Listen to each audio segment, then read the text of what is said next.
Hai semuanya, selamat pagi. Selamat datang di video pembelajaran sejarah pertemuan kedua. Hari ini kita akan belajar mengenai ruang lingkup sejarah. Secara umum, ruang lingkup sejarah dibagi menjadi 4. Yang pertama, sejarah sebagai peristiwa. Kedua, sejarah sebagai ilmu. Ketiga, sejarah sebagai kisah. Keempat, sejarah sebagai seni. Sejarah sebagai peristiwa. Tidak semua peristiwa dapat dikatakan sebagai peristiwa sejarah. Jadi harus memenuhi beberapa syarat ya. Syarat pertama, objektif.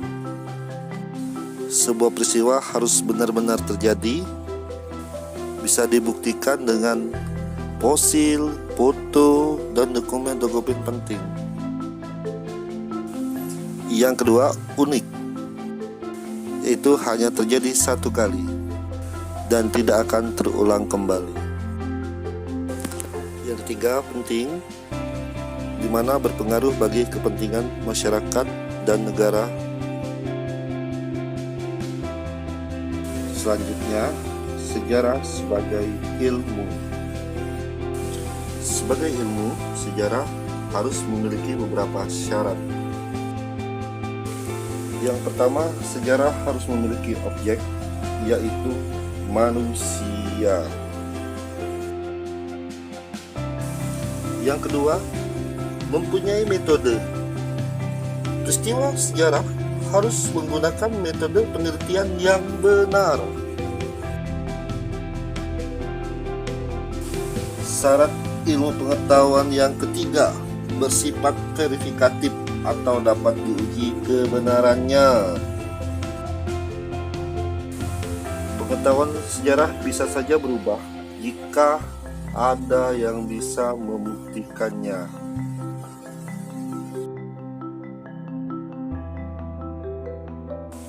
Keempat, bersifat empiris atau bergantung pada pengalaman hidup manusia. Ruang lingkup sejarah yang ketiga adalah sejarah sebagai kisah. Cerita sejarah tidak dapat disamakan dengan cerita novel ataupun cerpen. Cerita sejarah harus didasarkan pada bukti-bukti sejarah, bukan hanya sebuah cerita dongeng. Ruang lingkup yang terakhir adalah sejarah sebagai seni. Kira-kira apa ya hubungan sejarah dengan seni? Sejarah memerlukan intuisi dan imajinasi, serta melibatkan emosi dan menggunakan gaya bahasa yang khas, agar dalam belajar sejarah tidak membosankan.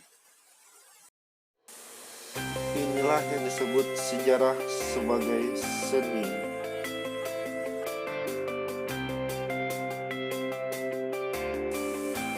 Apa sih gunanya kita mengenal sejarah?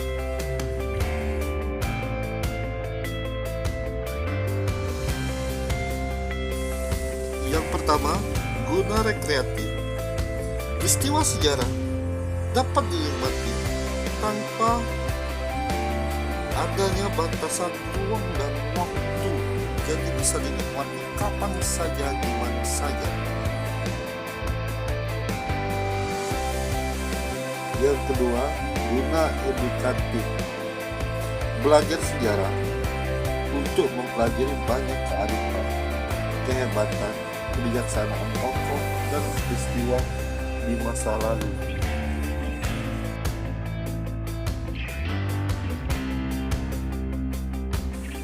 Yang ketiga, Guna inspiratif. Dengan belajar sejarah dapat memunculkan ide-ide baru serta gagasan-gagasan yang terinspirasi dari masa lalu. Yang terakhir, guna instruktif, yaitu menyampaikan perkembangan dan pengetahuan untuk menambah wawasan kita di masa sekarang.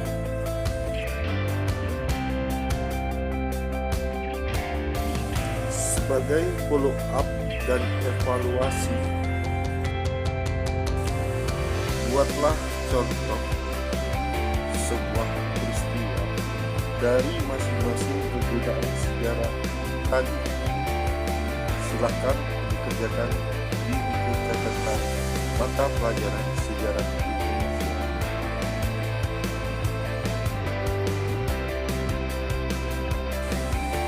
Terima kasih.